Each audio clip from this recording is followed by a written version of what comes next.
Hi, I wanted to talk about a another thing that on um, I heard on the Craig and Hitchens debate. It was they mentioned something about evolutionists and creationists, and that there are some people who say that evolution could evolution was probably the design or the way that God created things, and that's how God did things. He they were pointing out that I think it was Hitchens that was pointing out that this you're taking something up that is unfalsifiable, and his point was that was problematic in a certain way. I don't remember what exactly how that was problematic, but I guess I have a different point that I want to discuss. Is like I guess I guess I kind of have a problem with the whole person who says that they are an evolutionist and a creationist. Because for one thing, the Bible, if you're a creationist, you can't be an evolutionist for one thing, because the Bible talks about, in Genesis, it talks about how there are tons of all these different animals in the same place. So basically we have fish and mammals and all these other animals in the same place. But evolution says that fish were at one of the primary states of evolution, moving towards reptiles and animals. And I guess that's one problem I see with it. But then I guess I want to think about evolution, because evolution, I don't think is a bad way of going about things. I don't believe in it, but I think it's a good thing to think about, because I don't think that that's how everything came about, because you have to have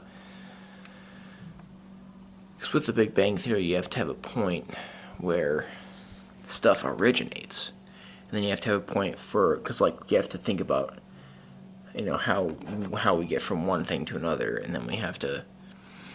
I guess the way I see it is that it's difficult to always justify how. But I guess my point is that I'm thinking about the therapsid. I think it's called the therapsid, the animal which is reptilian and a mammal. It's the little midway stage in between. And then there were two animals which evolved from that. One was an actual reptile, and the other one was a mammal. And I guess what my question is how can you prove with absolute certainty that the therapsid gave you the first reptile? How can you prove that? Because I guess how I think that you would have to prove that is you would have to show each exact little adaptation change from the therapsid to. You have to show each little adaptation to show how that becomes a reptile without any fur. But I don't know. I guess evolution is because I think that there are adaptations. Animals do adapt and they do change because of that.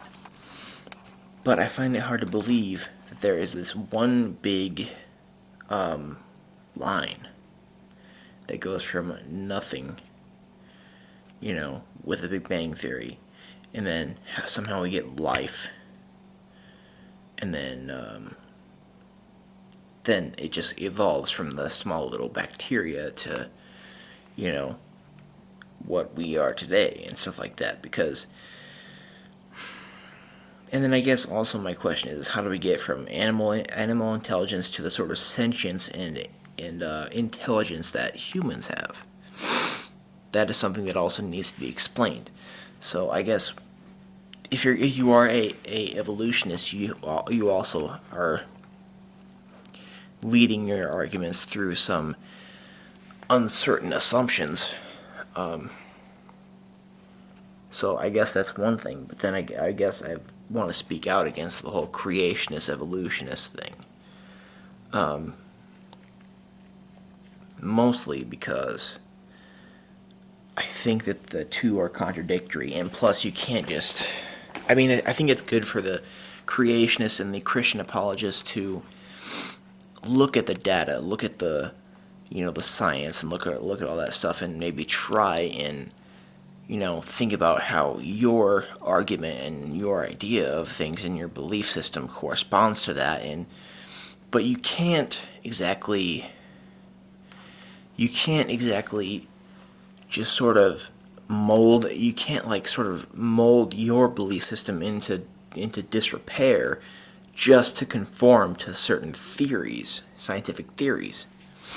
Because creationists believe in the Bible, and we believe that things came from God, and that's how things happen, and it happened in the 6 days, and then He rested on the seventh day.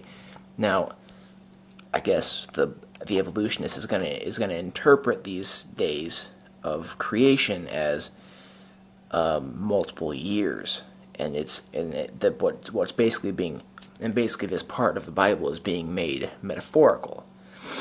And now I guess I don't know if that's metaphorical or not, but we can't be certain about it. The theist and the Christian apologist cannot be certain whether this part of the Bible is metaphorical or not. You just can't. You can't be certain about it.